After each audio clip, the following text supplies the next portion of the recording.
porque mi cocina es tu cocina, and every day, every week, we bring you a great recipe. Today, we're going to be talking about spatchcock chicken. Now, you're probably saying, Gabriel, you already did spatchcock chicken. And yes, you're right, but we're going to be doing spatchcock chicken differently. We're not going to be removing the back, we're going to be opening up the breast, and that is going to give you some more skin to crisp up on the skillet. So, are you excited? I am. This is going to be so good, so delicious, because what is it that we like about chicken? Great flavor and crispy outside, crispy skin. So, follow me and I'll show you just how I did it. I love crispy chicken. So, I'm going to do a reverse spatchcock chicken.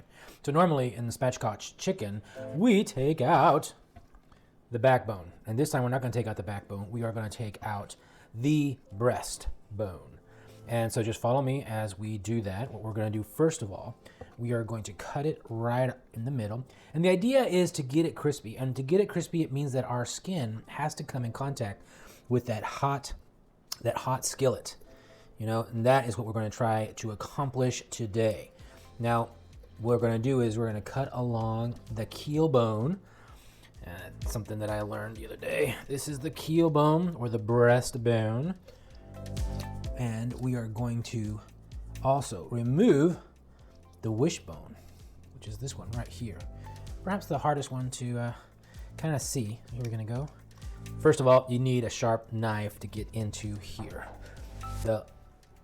The sharper the knife, the better, the easier it's going to be to remove bones without destroying the chicken. So here it is, remove the wishbone, and I had some meat left over. Okay.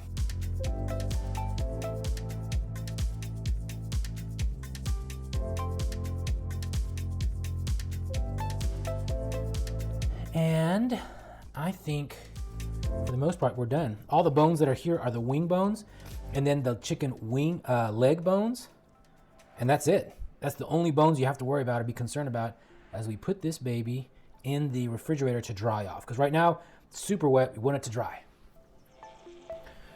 Brilliant, I have washed my hands. Because hey, when you're working with chicken, you have to wash your hands often. So I'm gonna wash my hands. I'm gonna put the chicken on this cookie sheet tray. And just move it off so you can see it. I'm going to dry it off first with a paper towel. Take this chicken, there we go. We're gonna put it on this tray because the idea is to get this skin nice and dry, as dry as possible. So I'm gonna rearrange the skin. I am going to pull off paper towel, get this nice and dry. And then I am going to season this and put it in the refrigerator, because the refrigerator, the coolness of the air in the refrigerator and the circulation of the air actually dries the meat out really good.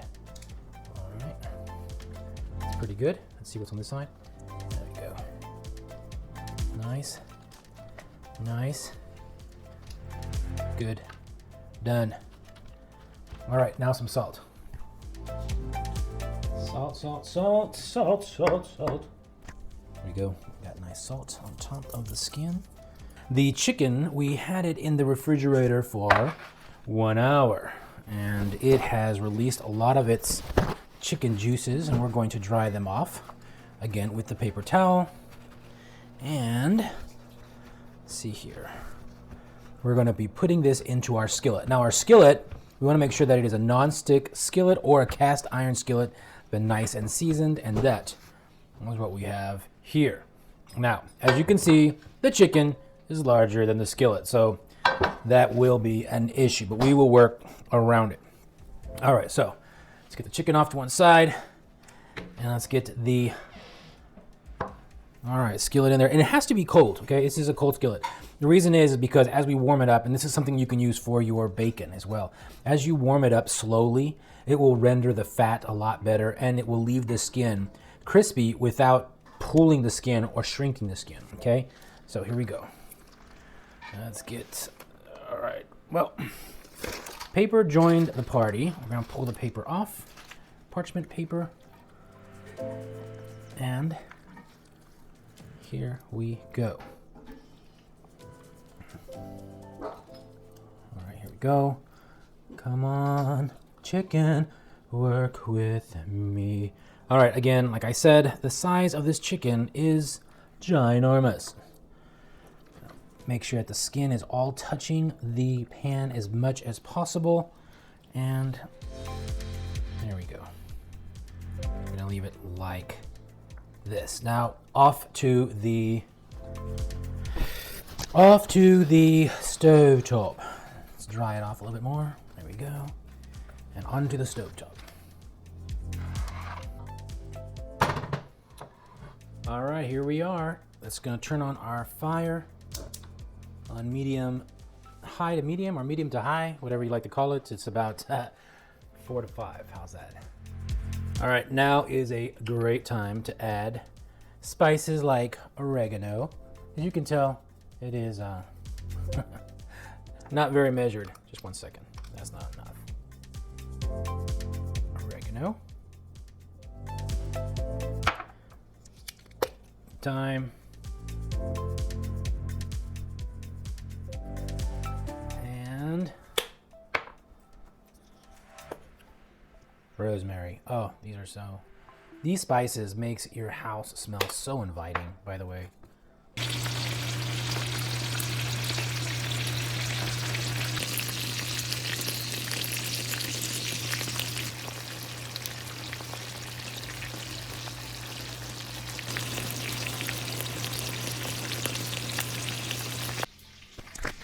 All right, we're about to turn this baby over. Now, to turn this baby over means that we are going to have to use some additional help. Before we do that, we're going to add some of this amazing garlic, 3 cloves of garlic, and a pinch of salt. Now, I say a pinch of salt, but it is much more than a pinch. All right. It's more like a dusting of salt. Now, if you could smell this, chicken in the house, you would be overwhelmed by what it smells like. Now, as you can see, we have a huge bird, and we have to flip it over. This is going to be quite a unique situation. And there are some things that I've learned. 1, let's try to get a smaller bird next time. And then 2, oh my goodness, my skin is breaking. We're gonna have to use some sort of oil next time on the bottom of the pan at the very least. All right, here we go. Man, I have an idea. We are going to cut this bird in half. There we go. And we're gonna make a turn like this to be much easier. Here we go. Come on, you. This turn. Look at my skin. Look at my skin. And then this one. There we go. Oh, at least we have some skin there, some beautiful skin. Now let's try to get this side. Here we go. Come on.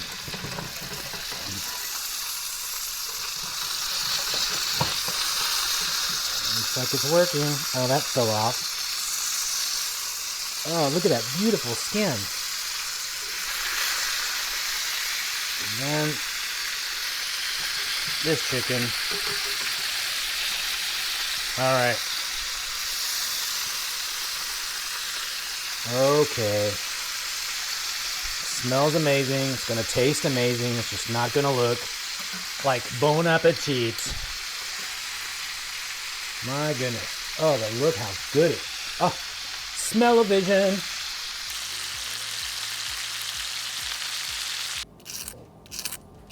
You hear that? Oh, yeah. That's what I'm talking about. Now I've used my Instant Pot trivet there to hold my meat off of the bottom of this plate so it doesn't get soggy. And here is the beautiful pieces of chicken that we have.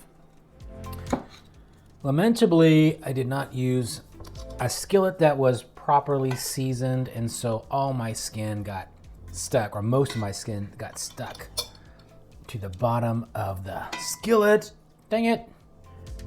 But this chicken is fabulous. It is not going to change the flavor. So that is how I did it. It was amazing. So let me show you a little bit about this. And I don't know if you can see this. The steam is coming up from the meat. The meat is crispy. It's delicious. It's moist, crispy on the outside. Exactly what you want your friends and your family to enjoy. Hold on a second while I get another bite. In fact, I'm just gonna get the skin. You're probably thinking, you sound like Joey from Friends. I'm only eating the skin, so the chicken's up for grabs. So this is great. This is a great recipe. I highly encourage you guys to make this at home. Super simple. The only hard part is the deboning of the chicken. But other than that, I mean, as long as you have a non-stick skillet, now that is key. As you saw, I used a skillet that wasn't properly seasoned, and because of that, well, we had that stickage. But without that stickage, it would have been crispy all across the chicken. This is so good. You can use this for tacos, chicken tacos. That's definitely what I'm gonna be making. Thank you so much for joining. If you haven't already, I highly encourage you. You've already gotten this far. Go ahead and like, subscribe, send it to a family member, send it to a friend, post it on your YouTube, or post it on your Facebook. I would appreciate it. I watch those numbers of your views every day. And every time I see another view, it just makes me, I don't know, it makes me warm on the inside. Don't worry, I'll try not to cry. In any case, if you haven't already, go ahead and look in the description. You can see the recipe. I will post it there. And if you'd like to buy me a cup of coffee, there's a description on how to do that too. Thank you so much. Remember, mi cocina es tu cocina. And until next week, I'll catch you around. Bye-bye.